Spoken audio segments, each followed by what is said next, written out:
Ouais, ça va handicap, c'est Jean-Charles. Aujourd'hui, je suis sur la vidéo de André Zetoun, hein, le master. Une vidéo un peu différente parce que c'est une vidéo de rue, hein, comme on fait un peu avec Karaté Bushido, ce qu'on va demander à des gens dans la street d'attaquer André Zetoun qui est là en train de faire le fou, ça va. Voilà, donc je pense des personnes au hasard qui vont passer. Je vais essayer de trouver quelqu'un de costaud. Hein, donc André aura le droit de se défendre, d'accord? Tiens, monsieur, excusez-moi s'il vous plaît. Ouais. Vous avez 2 secondes? On fait une vidéo pour la chaîne d'André Zetoun. Il faudrait le taper et voir comment il fait pour se défendre. D'accord. Yes? Allez, allez. Bah vas-y, il est là-bas. Attends, ça va pas ou quoi? Toi t'es un ouf. Eh mais moi je suis pas un bagarreur, hein. Moi je suis une petite... Pardon, tout ça.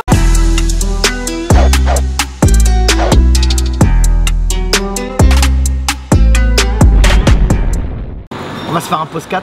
Oh attends, excuse-moi, un pose 4. Un pose 4.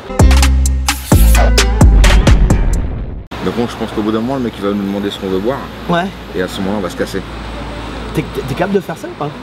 Ça fait des économies là. C'est pas faux. Mais moi si je me casse d'ici, c'est mal vu parce que ils sont juste à côté de ma salle, tu vois. Mais sinon, si tu peux prendre un café, hein, si tu veux. Hein. Oh, ouais. Je l'offre. T'es chaud pour qu'on se fasse un petit podcast comme ça de temps en temps? C'est avec grand plaisir. Merci. Parce que vous êtes axé sur le Muay Thai. Accès. Contrairement aux autres podcasts où ils parlent beaucoup de MMA quoi. Non, pas trop. Ah non, on fera que de MMA. Ouais. On fera que de la boxe time. Ouais, vous en avez marre des podcasts où ça parle de MMA? On va vous nettoyer sur le Karcher. Vous avez un type, cette bande de racailles. On va vous en débarrasser. Est-ce que vous pouvez me faire un petit coup de nettoyage du MMA? Parce qu'on va parler de boxe taille. Ouais, en plus, Un petit coup de Karcher du MMA. C'est bien. Merci. Mais vous pouvez mettre un petit coup de Karcher sur le MMA? Sur le MMA, ouais. Et qu'on laisse la place libre au Muay Thai. Mais attention, on aime le MMA quand même. Hein. Parce que même ce qu'on peut faire, on peut proposer même aux spectateurs, aux gens qui nous suivent, de nous poser même des questions. Carrément, ça peut être sympa. Qu'est-ce que t'en penses? Grand plaisir. Mais uniquement sur le Muay Thai, vraiment. En plus, toi, t'as une belle culture sur... puisque t'as vécu 6 ans en Thaïlande, quand même, c'est pas rien. T'as une belle culture sur plein de choses sur le Muay Thai traditionnel en Thaïlande. Bah oui, au bout de 6 ans, ouais, j'ai commencé à bien connaître un petit peu le milieu. Ouais. Ouais. Et tiens, un petit détail, sur le ring, j'avais réussi à classer numéro 1 au Raja. Ouais. Bon, ça, en soi, c'est déjà pas évident. Après, j'ai réussi à organiser au Raja. Ouais. C'est encore... Moi, je me rappelle. C'est pas évident non plus. J'étais le premier Européen organisé là-bas. Enfin, un des seuls même. Et il y avait encore un stade à passer. Lequel? Le côté des parieurs. Ah ouais. Le côté des parieurs, il est impénétrable. Il n'y a pas un seul étranger du côté des parieurs. T'as réussi toi? Et la dernière fois, j'étais invité à m'asseoir sur le siège central des parieurs, là où ça s'asseyait comme Manquet. Comme Manquet, c'était le... Ah, tu te rappelles? Ouais. C'est le mafieux faudrait qu'on en parle, qui gérait un petit peu. Parce que tous les parieurs sont debout, il y a une chaise au centre. Et on m'a invité à m'asseoir sur cette chaise, et plusieurs soirs d'affilée. Bon, là, la boucle est bouclée quoi. Mais est-ce que tu te rappelles, en parlant de Koh Bang-Kwe, parce que tu parles de Koh Bang-Kwe, est-ce que tu te rappelles quand tu avais boxé au Rono, j'étais venu en Thaïlande, à Bangkok, tu avais boxé au Raja, c'était le jour de la fête... Et puis c'était une revanche. Ouais, c'était une revanche. J'avais gagné le premier combat par KO, et c'est le seul KO que Rono a mangé dans toute sa carrière, et il a boxé tout le monde. Et en plus, tu l'avais boxé, je crois, dans le nord de la Thaïlande. Chez lui, au Bonn. Chez lui, au Bonn de Entente. Ouais. Et je m'en rappelle, tu avais fait t'avais boxé au Rono, c'était la fête de Nine Quanam Dom, c'était le 17 mars. Un 17 mars, c'était la fête nationale du Muay Thai. Et je me rappelle, on est allé voir après, on est allé voir Koh Bang-Kwe dans les gradins pour le saluer, tu te rappelles? Oui. Tu te rappelles comment il nous avait, il a pas été très sympa avec nous? Ils s'en foutaient un peu. Ouais, mais ils sont assez distants les parieurs, c'est pas... Il avait sa place à lui, tu te rappelles, avec le coussin? Bah c'est là où on m'a proposé de le faire, donc j'étais assez fier. Ouais, c'est sympa, franchement, ouais. Parce que normalement, les touristes, quand ils rentrent au Raja, ils sont tout de suite aiguillés vers des places pour les touristes. Et si un touriste qui s'aventure là où il y a les parieurs, il se fait stopper tout de suite à l'entrée. Bien sûr. Il dit non monsieur, pour vous c'est par là quoi. Bien sûr. C'est pas les mêmes tarifs en plus. Mais en parlant de parieurs quand même, entre nous, tu trouves pas que... Moi j'ai écouté Samad Payakaran, le grand Samad, qui disait que depuis un peu plus de 20 ans, depuis 20-25 ans... que les parieurs avaient ruiné un peu le... Ouais, ils ont ruiné le Muay Thai en Thaïlande, ils l'ont ruiné un peu. Enfin, c'est eux qui font la pluie et le beau temps. Je vois ce qu'il veut dire, ouais. Moi, t'es d'accord ou pas? Bah, c'est vrai qu'il y a un truc qui est bizarre, c'est que je suis incapable, pourtant, avec les années que j'ai fait, je suis incapable de si ça se termine au point, les deux tailles là, je ne sais pas qui a gagné. Quoi. Et je ne sais même pas qui est en train de gagner pendant le combat. Quoi. Parce que ça, c'est vraiment, il y a des codes spéciaux. Oui, c'est des codes, oui, c'est vrai. Par la suite, j'ai commencé à comprendre un petit peu qu'en fait, les juges ne notent que le 4e round. Et ça, je trouve ça pas con parce que si tu arrives en 3 rounds à faire 50-50, c'est pas très difficile de faire 50-50. Ce qui est dur, c'est de gagner. C'est de prendre un coup, en mettre un autre. Plus ou moins être serré comme ça, c'est plus évident. Quoi. Mais là où l'art entre en question, c'est que si tu fais 3 rounds et que t'es pas fatigué, c'est que tu maîtrises l'art du truc. C'est pas mal. Si tu te donnes à fond pendant 3 rounds et qu'à 4e t'es mort, tu ne maîtrises pas l'art du Muay Thai. Ouais, c'est vrai, je suis assez d'accord avec ce que tu dis. Et noter que le 4e round, peu importe ce qui se passe dans les 3 premiers rounds, il y a même un Thaï qui m'a dit, écoute, les 3 premiers rounds, les juges ne regardent même pas le combat. Ah putain, c'est ce qu'on m'a dit quoi. Après, je suis pas convaincu. Il note que ce qu'on m'a dit, c'est des petits types, et après, tout le monde est différent. Il m'a dit, mais quand j'ai appris ça, que c'est que le 4e round, j'ai tout remis en cause, et puis je me rappelais des combats où j'arrivais, où j'étais mort au 4e round, et c'est encore serré.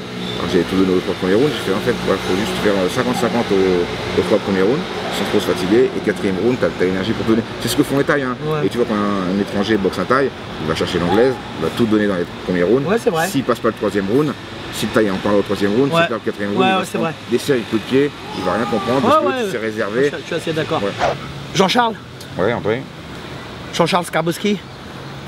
Handicap. Ça va handicap toi-même. Tu veux qu'on parle de Muay Thai? Ouais, je pense que ça va être notre point fort, quoi, notre valeur ajoutée. Notre valeur ajoutée. Effectivement. Petite TVA sur le Muay Thai, ce serait pas mal. T'es chaud ou pas? Alors attention! Oh, tu m'as fait peur. Tu fais ça, tu me fais flipper, je sais pas. Il m'agresse, au secours. Arrête.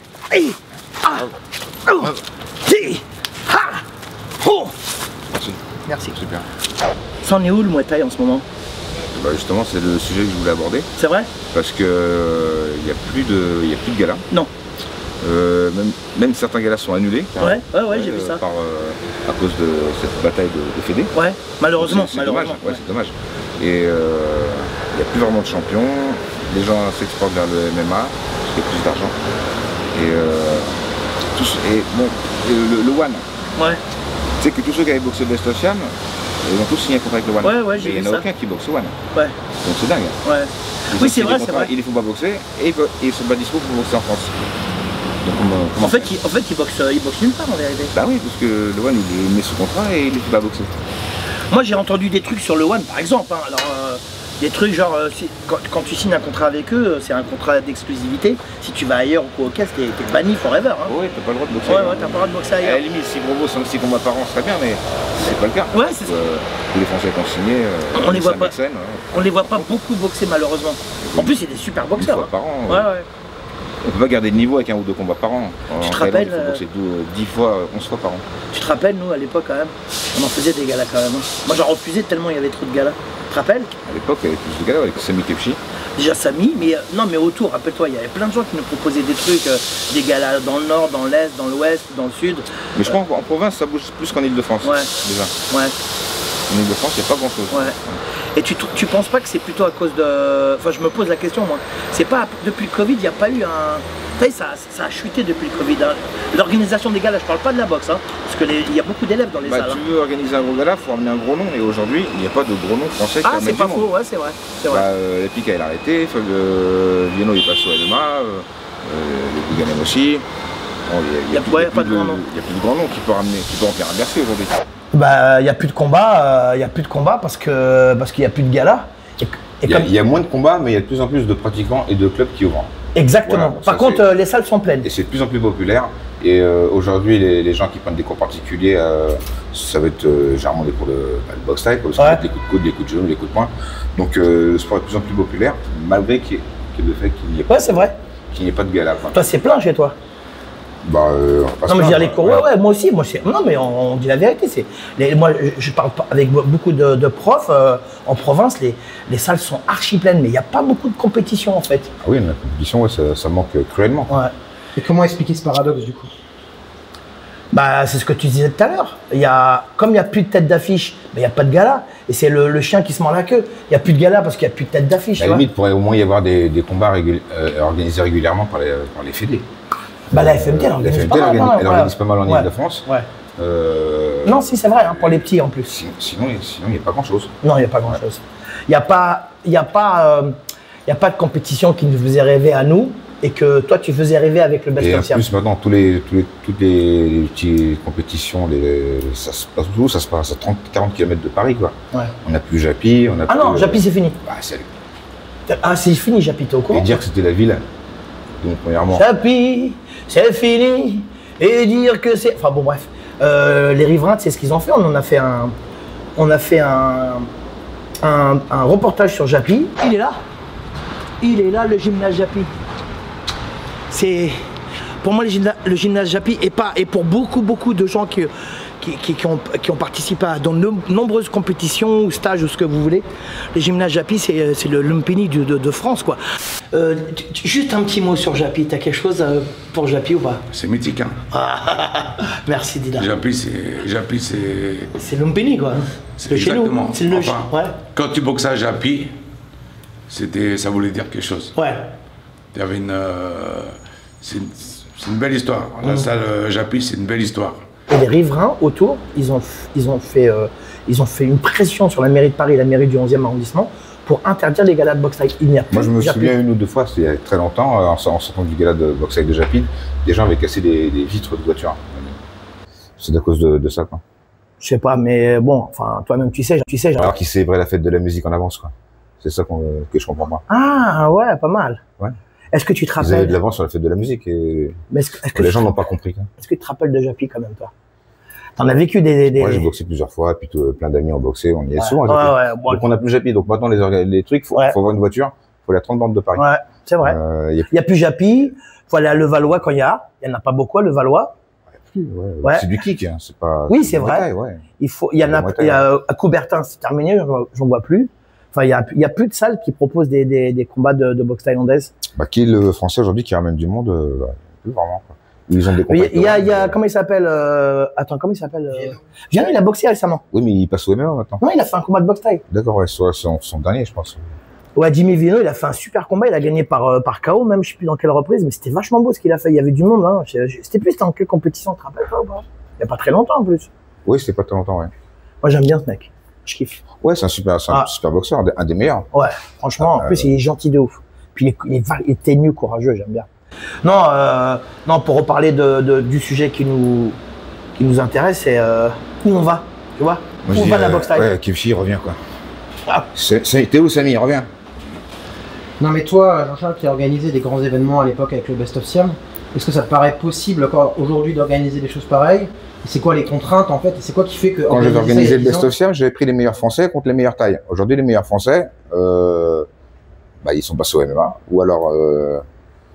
ils sont pas intéressés, hein? Ou alors ils n'ont pas le niveau. Et en plus, ils vont demander peut-être une bourse 3 fois plus grosse que ce qu'on avait payé à l'époque.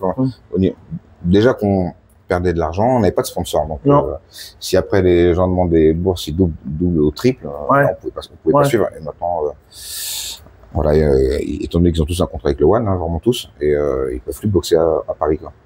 Après, donc en fait, vraiment, faut faire signer des contrats aux gens dès que tu organises un gala.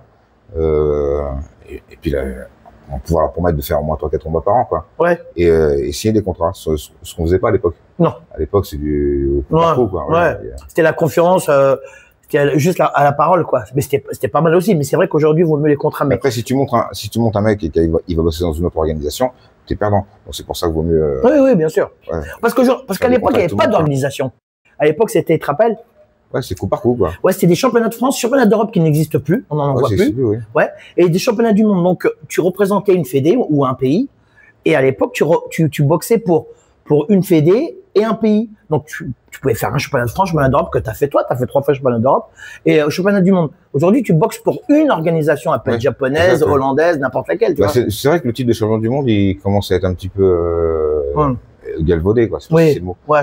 Et alors que, à la limite, champion du Raja, champion du Buis, ça voulait dire quelque chose encore il n'y a pas longtemps. Maintenant, aujourd'hui, ça change encore. Ça bouge. Maintenant, il faut être champion du RWS ou du Multi Fight. Du One. Ou alors du Glory. Mais regarde les blancs qui ont réussi sur One, les blancs, les phalanges, les occidentaux. Ouais, occidentaux. Même les. Bon, bref, c'est des. Il y a qui? Il y a Gertie. Ouais. Il fait quoi? Il fait un combat par an, 2 Ouais, combats par an? ouais. Takeru. Ouais, un combat par an, 2 combats par an. Ouais, mais Takeru, il boxe beaucoup au Japon. Ok, bon, il n'a pas d'exclusivité globale. Non. Ça va. Je pense pas, parce que c'est une grande star, lui.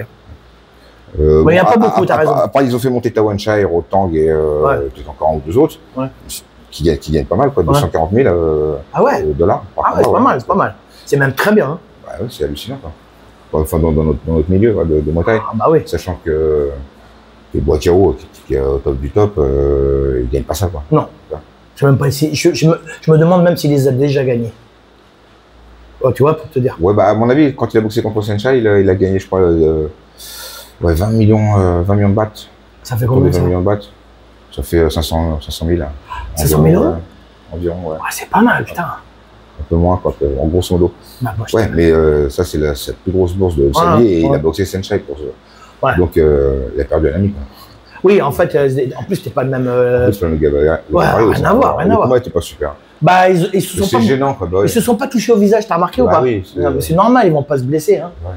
Moi, d'ailleurs, je l'avais commenté ce combat et bon, après, bon, ça a fait rêver les gens. En plus, ils sont super potes, ils jouent au foot ensemble Ouais, et c'est tout. vrai qu'il n'y a pas de. Ouais. Puis Senchai, Il y a pas de rivalité, quoi. ça n'a rien à voir avec au niveau du poids. Il y a combien de kilos d'écart? 5-7 kilos d'écart. 70, bon, Senchai peut monter à 70, mais. Ouais, mais c'est pas son poids. Donc, c'est à 57 à l'époque. Ouais, donc là, on va dire, il est à quoi? 63,5, 64. Là, 70, ça fait au moins 5 kilos d'écart. Puis l'autre, ça se voyait qu'il était plus balèze quand même. Hein. Ouais, c'est voyant. Bon, en tous les cas, pour en revenir à ce qu'on disait tout à l'heure, est-ce que le Muay Thai il a un avenir? Moi, je dis toujours, le sport, la musique, tout ça, c'est cyclique. Tu as vu, tu as des périodes où c'est fast, tu as des périodes où c'est à la mode, puis tu as des périodes qui redescendent, puis tu as des périodes où ça remonte. C'est cyclique. Moi, je crois fermement que la boxe, le Muay Thai, il va bien remonter. Après, ça va être une question d'intelligence au niveau des fédés. Et puis aussi, je sais pas si tu es d'accord avec moi, faire briller un peu les boxeurs. Et pour faire briller les boxeurs, il faut des compétitions. Tu te rappelles de Denis Marie Ceinturin? Ouais. Il avait fait des bons trucs pour le Muay Thai, lui. Ouais. Il a ramené une ceinture de Mépini à Paris. Ouais. Contre, avec Guillaume, tu te souviens? Ouais, Guillaume contre Johnson Klein, non? Non, c'est pas Johnson Klein. Ouais, je me souviens pas très bien. Trop de mémoire, mais bref, il a fait des trucs. Il avait organisé des stages avec des champions français, contre la France. Aujourd'hui, il n'y a plus ça. Non. Mais il y a des stages quand même, hein? Organisés par la Fédé avec des champions. Il y a quand même des stages. Ouais, moi, j'en ai fait. J'en ai fait avec la FMT. Et de temps en temps, il y a Fabio Pinca qui a fait un stage avec la Fédé. D'accord. Il y a Jimmy Vienno, je crois aussi. Et puis il y en a quelques-uns qui ont fait des stages.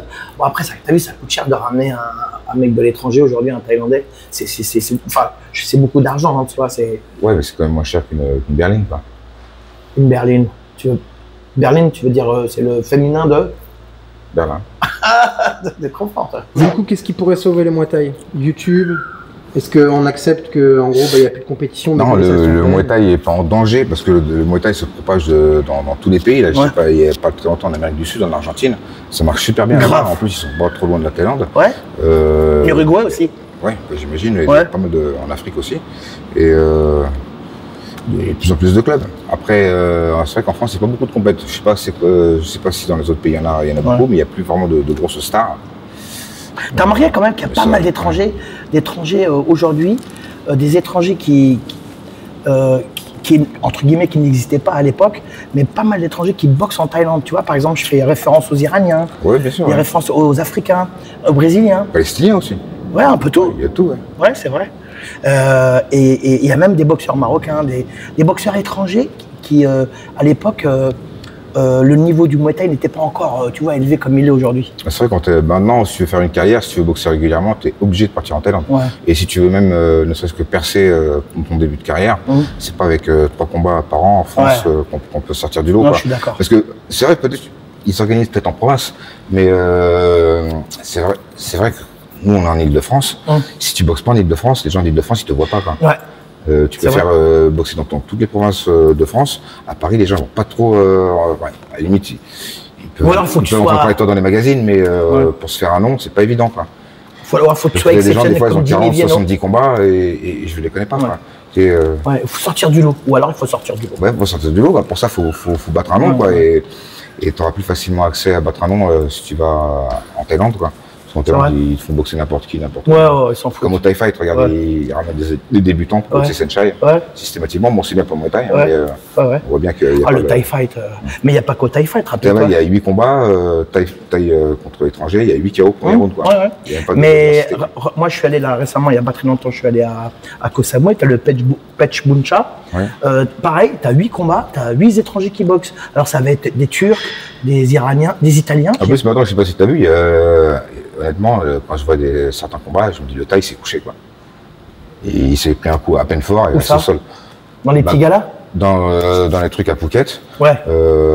Koh Samui, je sais pas. Ah, mais Koh Samui, j'ai vu, moi. Ouais, Koh Samui, Ouais, j'ai vu aussi. Ouais. Et tu te dis, attends, le Thaï, il est monté pour perdre. Quoi. Je veux dire, parce que pour le camp de Muay Thai, si le Phalangue gagne, il va revenir l'année d'après. Quoi. Ouais, et puis il va Donc, ramener du monde. Il va ramener du monde, ça va faire de la pub. Donc, des fois, franchement, je me demande si les Thaïs, il y a certains qui se couchent. Bah, moi, j'ai vu. J'en suis même sûr qu'ils se couchent, c'est évident. Ouais.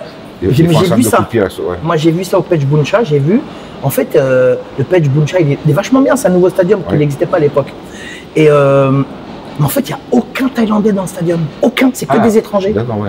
Et il y a des Thaïlandais qui boxent. Et c'est vrai que la dernière fois, j'ai vu un enchaînement, le mec il a fait ça, boum, il a mis un genou, le Thaïlandais est tombé, Ouais, il a fait ça, mais en fait, il n'était pas touché. Mais oui, Ouais. mais grave, mais ça, j'en vois plein de trucs comme ça. Quoi. Mais celui-ci, là, comment ça s'appelle? Max Muay Thai. Max Muay Thai là, aussi. c'est vrai, ouais. Ouais, non, il y a des fois, il y a du mytho aussi. Ouais. J'ai vu du mytho. J'avais fait boxer des Français, moi, là-bas. J'ai fait boxer un de mes élèves d'en bas. Mais j'avais vu aussi, il y a une grosse communauté chinoise qui viennent par bus. Oui, Pour ils travaillent par Internet, avec les Exactement. Chine et Exactement. Alors, tu as pas mal d'hôtels dans Bangkok, il n'y a que des Chinois. Oui. Ouais. Mais ils viennent par des dizaines de bus. Et c'est vrai qu'ils ne sont pas très communicatifs, ils ne s'embêtent pas avec les. Enfin, ça va. Bah, après, ils restent pas longtemps. Ils ont l'air distants, quoi. Bah, en fait, Ils s'embêtent avec les touristes comme nous, quoi. Oui, mais parce que eux, ils restent pas longtemps. C'est des voyages organisés, c'est des voyages de groupe, c'est familial. Tu vois, ils passent d'un endroit à un autre, ils vont avoir de la boxe, après ils vont avoir les tempes, après ils restent pas très longtemps comme nous. T'as vu, nous on part en vacances, on reste, tu vois. Puis. Ouais, mais nous, quand on est en vacances dans un hôtel, on voit d'autres personnes à côté, on peut engager la conversation, mais avec les touristes chinois, ils sont. Alors il y a le vachement langage fermés, aussi. quoi. Il y a le langage aussi, parce que nous, t'as vu, on parle un peu anglais. Toi, tu parles anglais, thaï, français. Tu parles même le moldave. Tu parles le moldave, toi? Le roumain. Tu parles roumain, toi?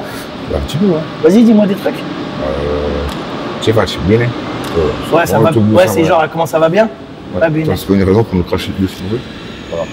Ouais, exactement. Tu peux éviter de me toucher. Bene, dobra. Voilà. C'est du roumain, ça ou pas? Non, je pense pas. Non, Non. d'accord. Et est-ce que le Muay Thai il est en train de se réinventer en Thaïlande? J'ai été le premier à organiser au Raja Damnon une soirée complètement étranger contre Thaï. Ouais. Ce jour-là, il y a eu un succès. On a battu le record d'entrée des places pour les Phalangues, les places au rez-de-chaussée. Ouais. Le directeur de New York a dit on a battu le record. Donc, Ouais, c'est bien. ouais, c'est bien. Et ils ont repris mon idée. Et maintenant, il n'y a que ça. Et voilà, maintenant, il y a que ça. Quoi. Ouais. Avec le RW. AWS. Ouais. Remarque, les combats, ils sont pas mal quand même au RWS. Là. Ouais, T'as les Japonais, t'as Hewa, t'as pas mal d'étrangers qui sont très très forts quand même. Hein. T'as des Thaïlandais qui sont pas mal. Moi, j'ai joué pas mal de combats. Mais c'est pas ce qu'on a connu nous à l'époque. Le Raja et le Lumpini, c'est plus pareil, quoi. Après, eux, ils prennent des stars d'ailleurs, mais il faut qu'ils montent leur propre star. Quoi. Ouais. Pour l'instant, c'est. Ouais. Qui est sorti célèbre du RWS? Il y a un Portugais, non? Comment il s'appelle? Non, il y a Rodriguez. Ouais. Portugais ou? Je sais. Ah non, toi tu parles de Kevin, l'Espagnol. Le petit Espagnol. Kevin. Il s'appelle Kevin, ouais, il est de Alicante. Mais il y en a un aussi, il y a un mec qui est très très fort, c'est Hewa, c'est un Japonais qui est champion du Raja du Lumpini. T'as appris, il boxe je crois en 52 ou 54 kilos, il est hyper fort, il bat tout le monde. Et il a fait, je crois, Ouais, mais alors lui, on le voit plus parce que. Ouais, mais il est connu en Asie. Ouais. Moi, j'étais au Japon, là, c'est vraiment une petite star. Bon, après, il a plus de 40 combats en Thaïlande. Hein. Puis il s'entraîne en Thaïlande aussi. Hein. Il s'entraîne à Yokohama et il s'entraîne en Thaïlande. Ouais, les gens veulent voir les vrais combats, des mecs comme ça contre des champions français. Ouais, bien sûr. C'est intéressant. Il y a pas. Parce que c'est vrai que les combats, quand tu mets une star contre un mec inconnu, Ouais. bah, ça ramène pas trop le monde. Bah non. Ouais, pour moi, actuellement, enfin, c'est perso, hein, tu sais très bien. Là, on parle de. C'est des avis que je donne. Hein, pour moi, actuellement, le meilleur stadium actuellement dans le monde, et particulièrement en Thaïlande, c'est le Channel 7. Ouais, parce que c'est vachement regardé, vachement. Ouais. Et puis t'as vu les combats, ils sont de très très haut niveau quand même. Puis les mecs ils démarrent direct. Puis il y a pas de, enfin entre guillemets, il y a pas de pari. Même si on a, je pense que underground. Ah si, tout le monde parie. Hein, Oui, mais je veux dire, c'est pas comme au Lumpini, au Raja, tu vois. Ah non, il n'y a que des parieurs hein, là-bas. Ouais. Ah ouais. Ouais, c'est que des tailles, il n'y a pas beaucoup d'étrangers. Quoi. Les Ouais. étrangers, ça se connaissent pas trop. Oui, oui, oui, c'est vrai. J'avais été là-bas et ça m'avait. Je suis allé 2 fois et un jour je me suis dit, putain, mais imagine, il y a le feu un jour. Parce qu'il n'y a pas de sortie de secours, il n'y a Ouais, rien ça, là-bas. moi aussi, je panique aussi. Ouais. Toi, t'as paniqué, je crois, une fois même. Je sais, j'ai vu l'entrée, je suis reparti. Et une autre fois aussi, je voyais, on pouvait pas rentrer, quoi. Et après, ça commence à parler et les gens se sont écartés un peu comme la. Je sais pas, faut pas qu'on parle de ça en ce moment, mais un peu comme la mer Rouge. Tu vois. Et ce qui fait que j'ai pu pénétrer à l'intérieur du stadium, quoi. Attends, t'as pénétré la mer Rouge ou le stadium? C'est pas, j'ai pas compris. Ça s'est écarté. Ah. Voilà. Ouais. Et j'ai pu pénétrer. Ouais, d'accord. Pénétrer, c'est un mot quand même assez. Enfin bon, bref. Mais en ce qui concerne l'évolution de la boxe thaï, t'es d'accord avec moi qu'aujourd'hui, les Thaïlandais, ils ont compris un truc, c'est que au niveau du spectacle, c'est quand même 3x3, c'est quand même beaucoup plus spectaculaire. C'est vrai que. Non, je parle de spectacle, hein, je parle pas de technique. Ouais, mais ça fait longtemps hein, que les 3 rounds ont mieux marché à la télé, Ouais. même à l'époque. Ouais. Ouais, les 3 rounds, ça marche mieux pour ceux qui connaissent pas trop, pour le grand Ouais. public. Quoi. Oui, c'est vrai. Oui, Ça se spectaculaire. trouve dedans, un peu comme le catch. Et le catch, c'est faux, mais on regarde parce qu'il y a de la couleur, il y a de l'action. Ah, c'est vrai. Ah, c'est vrai. Je vois au Japon, par exemple, ça fait depuis les années 60, c'est du 3x3 et de temps en temps, il y a du 5, hein, 5x3 comme en Thaïlande. Mais moi, je parlais avec César Takeshi, le grand promoteur et fondateur du shootboxing, et il m'expliquait, K1 aussi, il m'expliquait, il a créé un truc pour les gens, pour les spectateurs. Tu vois ce que je veux dire? Pas de wake-up, pas de danse. Rien, il n'y a rien. Pour les spectateurs, les mecs ils sont beaux, ils montent ils ont une belle tenue, il y a une musique de ouf. Il y a une entrée à l'américaine, quoi. Ouais. Tu es vraiment un show. Et j'en ai vu plusieurs, et là je vais en revoir encore au mois de novembre. Je t'avoue, par contre le niveau des mecs ils sont très très forts. Hein. Et donc lui, par intelligence, c'est ce qu'il fait. Il invite des Cambodgiens, des Thaïs et des Coréens. Tu vois, il va te faire Japon, Thaïlande, Cambodge. Et là tu vois des combats en 3 rounds. C'est hyper rapide, c'est hyper explosif, tu vois. Et le public japonais qui est très très connaisseur, tu vois. Et moi j'ai bien aimé. Alors après, techniquement parlant, moi je préfère 5 rounds parce que tu as le corps à corps, tu vois. Ah oui, bien sûr, donc on peut faire des puristes. Et on est des puristes, ouais, c'est vrai. Toi c'est ce que tu préfères, hein. Bien sûr, ouais. Pourtant toi tu connais, hein. Tu connais toujours d'ailleurs. Le passage au mitaine, à la cage, tout ça, vous en pensez quoi? Le passage au mitaine, tu vois, les gants. Ah ouais. Ouais, c'est vrai que maintenant il y a des combats de Muay Thai avec des petits gants ou voire pas de gants, c'est catcheur comme ils font en fight avec juste les gants. Ça j'aime bien ça. Bah, ouais, j'aime bien moi. Original. Ouais, j'aime bien. J'aime bien. Alors les petits mitaines au one,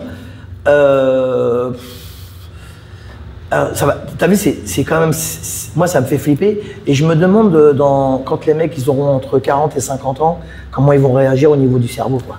C'est quand même des petits gants c'est du 4 ou du 6, ça, je crois, c'est ça? Ouais, mais je sais pas si le fait que les gants soient plus petits, ça choque plus le cerveau, quoi. Quand même, ça cogne, hein, quand même. Hein. T'as vu, Rotang, il prend beaucoup, quand même. Ouais, c'est clair qu'avec des petits gants, non, mais lui, il en prend beaucoup, t'as remarqué ou pas? Il prend beaucoup de coups, quand même. Ouais. Et tu te rappelles le combat Rotang contre Superlek?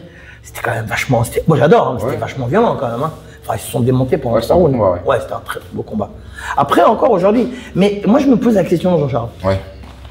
Tu trouves pas que, à force de vouloir démocratiser le Muay Thai, genre venez, c'est bien, ça fait pas mal, patati, patati. Ouais. Venez. Tu trouves pas que c'est moins spectaculaire, c'est moins original, c'est moins.